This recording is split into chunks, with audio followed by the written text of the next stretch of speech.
In the sterile gray walls of America's most secure prison, a man sits in silence. His cell at the U.S. Penitentiary Administrative Maximum Facility in Florence, Colorado, the notorious supermax, is no larger than a bathroom. No phone calls, no visitors, 23 hours a day locked away from the world. And yet, from inside this concrete tomb, Barry the Baron Mills commanded an army. Mills was not just another inmate. He was one of the most feared leaders of the Aryan Brotherhood, the deadliest prison gang in America. A man who, with little more than coded letters and whispered orders passed between steel bars, unleashed violence that rippled through penitentiaries nationwide. Murders, drug deals, extortion rackets, even war. A brutal conflict against rival black inmates that prosecutors would later call a campaign of racial terror. In 2006, federal prosecutors finally brought Mills before a jury. They laid out a sweeping case, 40 Aryan Brotherhood members indicted, with Mills at the top of the pyramid. The charges? Murder, racketeering, conspiracy.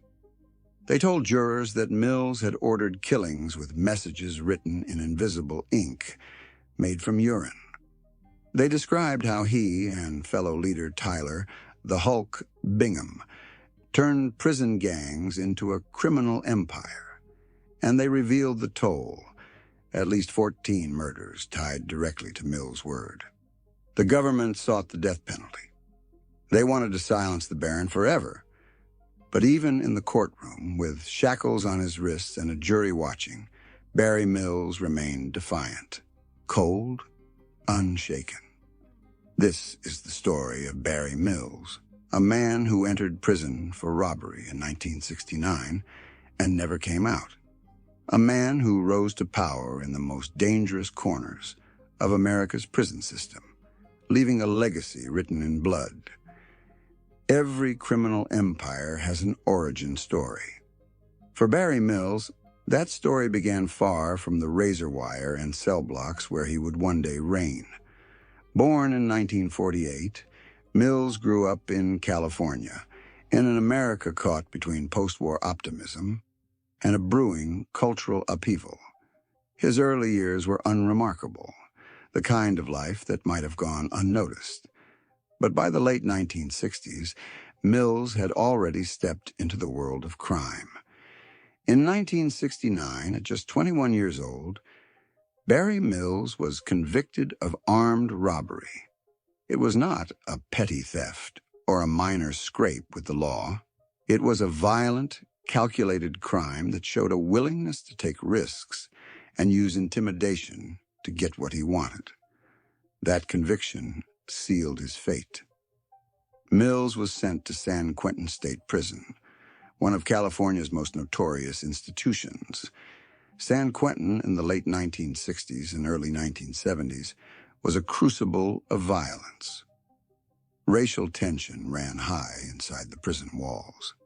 Black, Latino, and white gangs clashed in daily battles for survival and control. For a young white inmate like Mills, prison life presented a clear choice. Align yourself with a gang or be consumed by the chaos. It was in this pressure cooker that Mills found his path.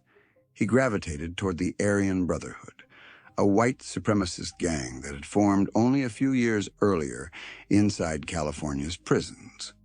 The AB was still small at the time, but its reputation was already terrifying. Members were known for their ruthlessness. They killed without hesitation, and loyalty was demanded above all else. For Mills, joining the Aryan Brotherhood wasn't just about survival. It was about identity and power. The AB gave him a purpose inside the walls of San Quentin, a chance to rise above the status of just another inmate. Mills proved himself early. He was willing to get his hands dirty, to commit violence when called upon. Those traits marked him as a man destined for more. By the mid-1970s, Mills was no longer just another prisoner serving time for armed robbery. He had entered into something larger, something that would consume the rest of his life. With each passing year, his involvement with the Aryan Brotherhood deepened. The gang was evolving from a loosely organized clique into a sophisticated and feared prison syndicate. And Mills was evolving with it. What began as a young man's desperate attempt to survive inside San Quentin had become something far more dangerous. The armed robbery that put Barry Mills behind bars was just the beginning. In prison, he would discover a new arena for his ambition, one where violence was currency and power meant everything. Barry Mills would never walk free again, but from within prison walls, he would build a legacy that stretched far beyond them. By the late 1970s, Barry Mills was no longer the young, untested inmate who had entered San Quentin on an armed robbery charge. He was a man with a reputation, and in prison, reputation meant survival. Mills had proven himself loyal to the Aryan Brotherhood, and more importantly, willing to shed blood for it. The Aryan Brotherhood, or AB, was founded in 1964 inside San Quentin, but it remained a relatively small and secretive gang for much of its early history. Its members were outnumbered by larger groups like the Mexican Mafia and the Black Guerrilla family, yet the AB's brutality gave it an outsized influence. By the time Mills came of age inside the system, the Brotherhood had established itself as the most feared white prison gang in America. Mills understood quickly that violence was more than just a means of protection. It was the Brotherhood's currency, the way to climb its ladder. He participated in attacks against rival gang members, joined in stabbings and assaults, and never hesitated to carry out orders from higher-ranking brothers. He was calculating, controlled, and cold-blooded, qualities that caught the eye of the gang's senior leaders. In 1979, Mills was convicted of inciting a riot at the federal penitentiary in Lewisburg, Pennsylvania. The incident included one of the most shocking attacks linked to him at that time: the attempted decapitation of an inmate in Atlanta who had cheated the Brotherhood in a drug deal. It was a brutal display of the gang's philosophy. Betrayal was punished with death, and Mills had shown that he would enforce that rule without mercy. By the 1980s, Mills' role within the Aryan Brotherhood was expanding. He was no longer just carrying out orders. He was shaping the organization's future. Alongside other rising figures, he began steering the Brotherhood beyond simple prison brawls and racial feuds. Under Mills' influence, the AB started to evolve into something more sophisticated, a nationwide prison-based criminal enterprise. Mills also became known for his ability to organize and strategize. Unlike some gang members who relied solely on violence, Mills combined ruthlessness with intelligence. He studied law books in the prison library, learning the ins and outs of the criminal justice system. This knowledge allowed him to navigate investigations, appeal cases, and even advise other inmates on legal matters. But it also gave him an edge as a leader. He understood how to manipulate the system, how to exploit loopholes, and how to keep the Brotherhood operating even under intense government scrutiny. One of Mills' closest allies during this period was Tyler the Hulk Bingham. Together, they formed a partnership that would define the Aryan Brotherhood's leadership for decades. Mills brought strategy and calculation. Bingham brought raw physical intimidation and fearlessness. Together, they balanced brains and muscle, steering the AB into its most violent and profitable era. By the end of the 1980s, Barry Mills had transformed himself from a small-time robber into a national prison power broker. He was respected within the Brotherhood, feared by rivals, and increasingly targeted by authorities who saw him as one of the central figures in the rise of the gang. But this rise came with bloodshed. Mills had already overseen killings inside prison walls, and his leadership would demand more, much more. The Aryan Brotherhood was growing, and with growth came enemies. For Mills, that meant more violence, more control, and more blood on his hands. The stage was set for the Baron to consolidate his power, and the world would soon learn just how far Barry Mills was willing to go to keep it. By the late 1980s, the Aryan Brotherhood was no longer just a prison gang.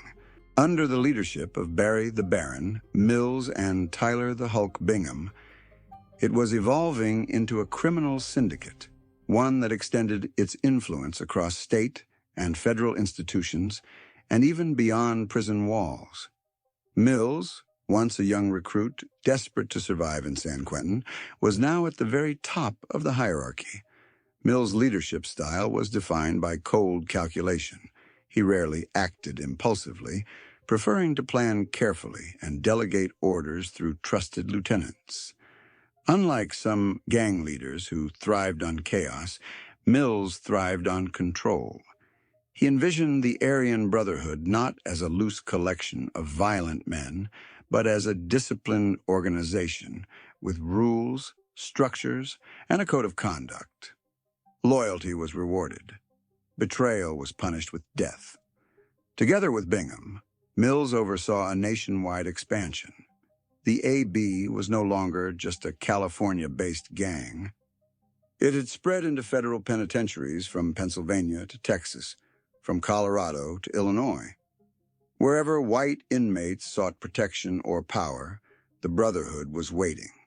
And wherever the Brotherhood went, violence followed. Mills understood that power inside prison came not just from intimidation, but from business. The Brotherhood tightened its grip on prison economies, taking control of gambling, extortion, and drug trafficking.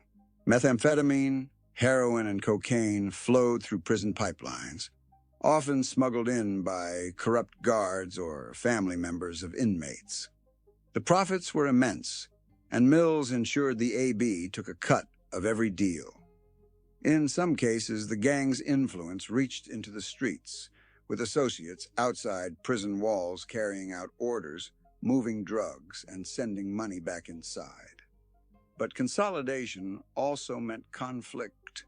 Mills and Bingham knew that the Brotherhood's survival depended on keeping rivals in check, especially African-American gangs like the DC Blacks, and Latino organizations like the Mexican Mafia and Nuestra Familia. Violence was inevitable, but under Mills, it was not reckless. It was strategic. When the Brotherhood killed, it did so with purpose, to send a message, to maintain control, or to expand territory. Mills also mastered communication under the harshest conditions. Even when locked in high-security cell blocks, he found ways to get orders out.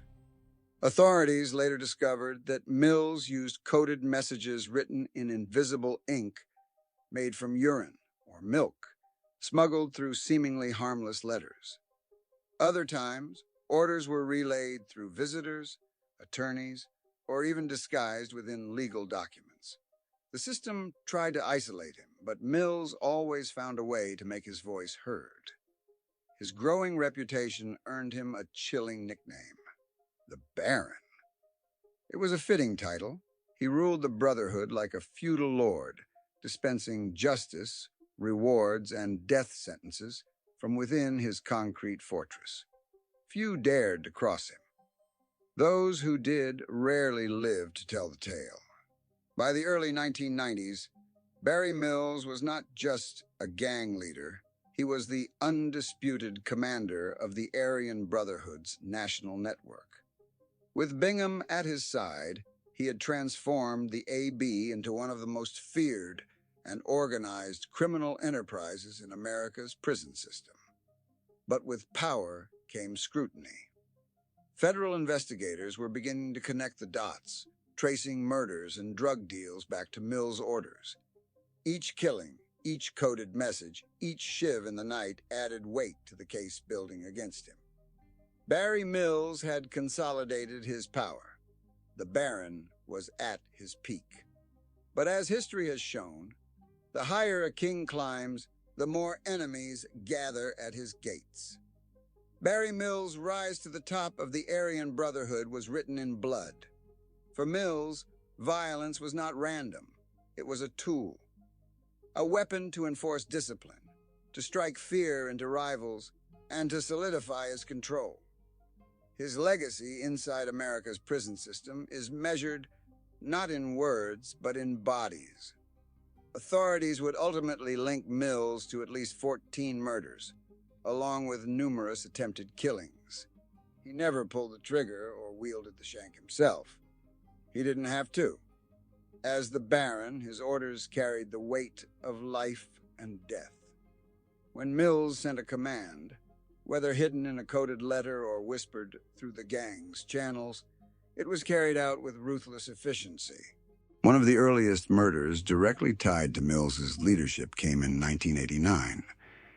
At the Federal Correctional Institution in Lompoc, California, inmate Arva Ray was targeted. Mills and his second-in-command, Tyler the Hulk Bingham, ordered Ray's murder as part of an internal brotherhood power struggle. The killing sent a message to anyone inside the gang. Loyalty was absolute, and defiance meant death. But Mills' most infamous acts of violence were tied to the Brotherhood's war with a rival gang, the DC Blacks. Tensions between the two groups had simmered for years, fueled by racial hostility and battles over prison drug markets. By the mid-1990s, those tensions exploded into outright war. In 1997, at the federal penitentiary in Lewisburg, Pennsylvania, the conflict reached its peak. Mills ordered the murders of Frank Joyner and Abdul Salam, both members of the DC Blacks. They were stabbed to death in coordinated attacks that left prison yards soaked in blood. Prosecutors later described these killings as part of a wider race war orchestrated at Mills' command. The Brotherhood was making its position clear. It would dominate the prison system by any means necessary. The list of Mills' violent acts doesn't end there. Years earlier, in 1979, he was connected to an especially brutal assault at the federal prison in Atlanta. After a dispute over a drug deal, Mills ordered the attempted decapitation of an inmate who had cheated the Brotherhood. The attack, shocking in its savagery, reinforced Mills' reputation as a man who demanded absolute control over the gang's business dealings. These killings weren't isolated incidents. They were part of a broader campaign of terror. Mills used murder as a management strategy. If an inmate refused to pay drug debts, he was stabbed. If a rival gang member stepped out of line, he was marked for death.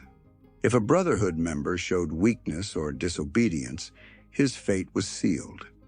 Each act of violence reinforced the culture of fear that kept the gang united and loyal to its leaders.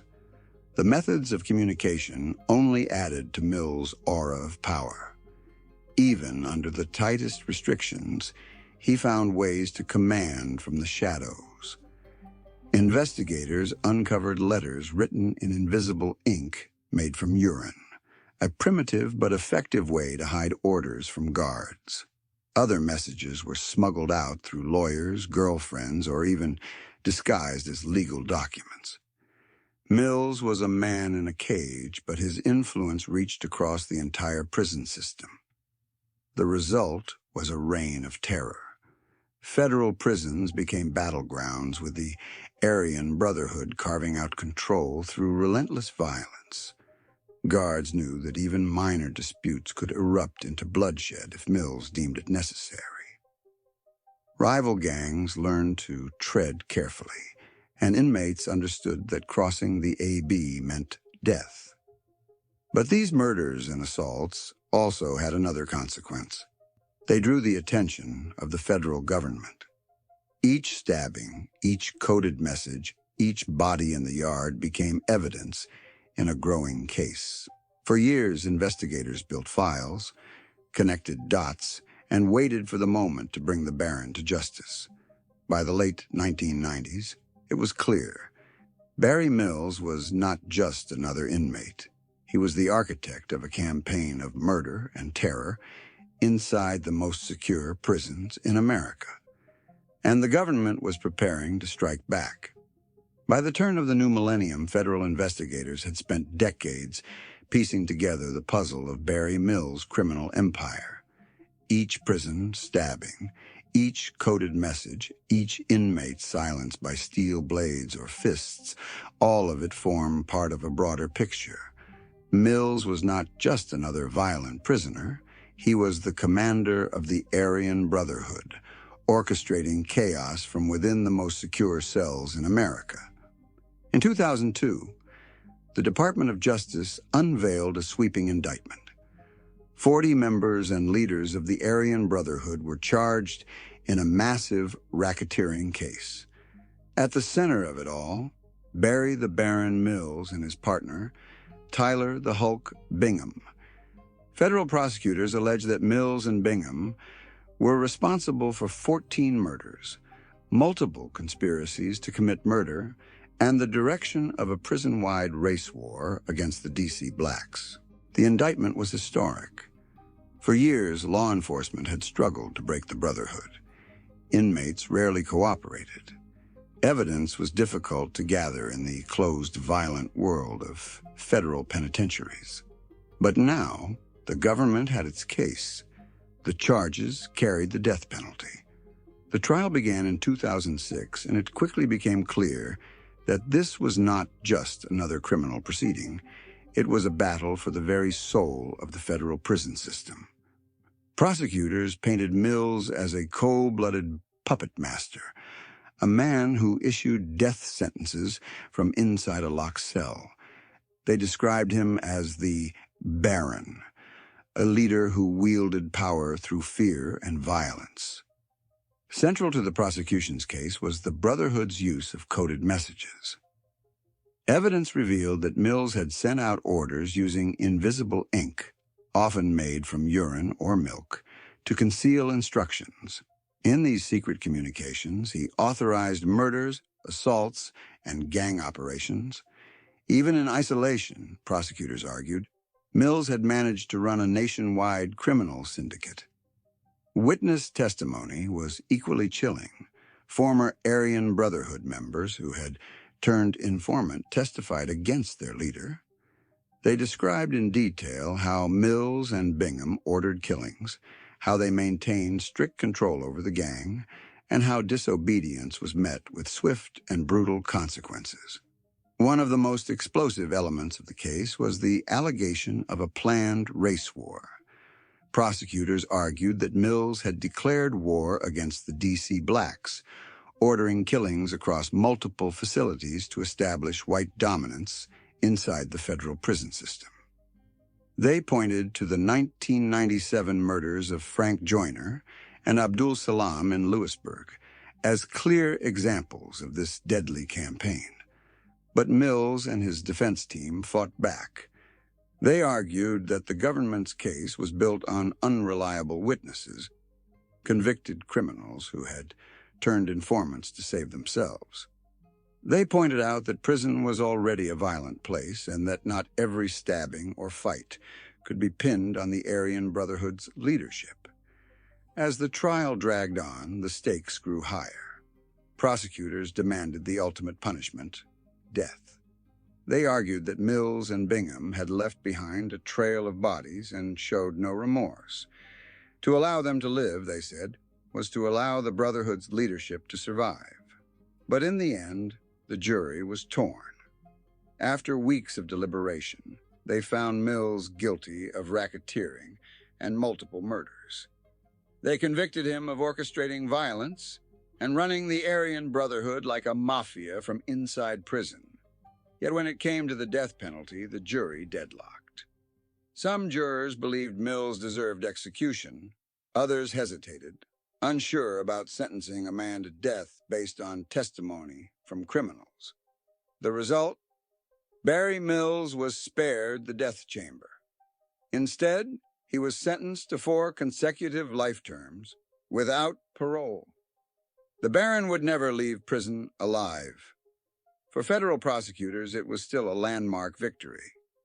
The trial exposed the inner workings of the Aryan Brotherhood to the world, peeling back the secrecy of America's most dangerous prison gang. For Mills, it was the final confirmation of his legacy. Feared, infamous, and condemned to spend the rest of his days in a concrete box.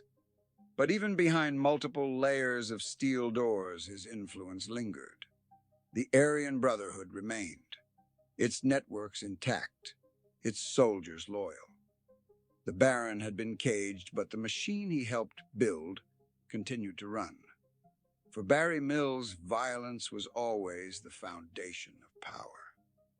But beneath the bloodshed lay another truth.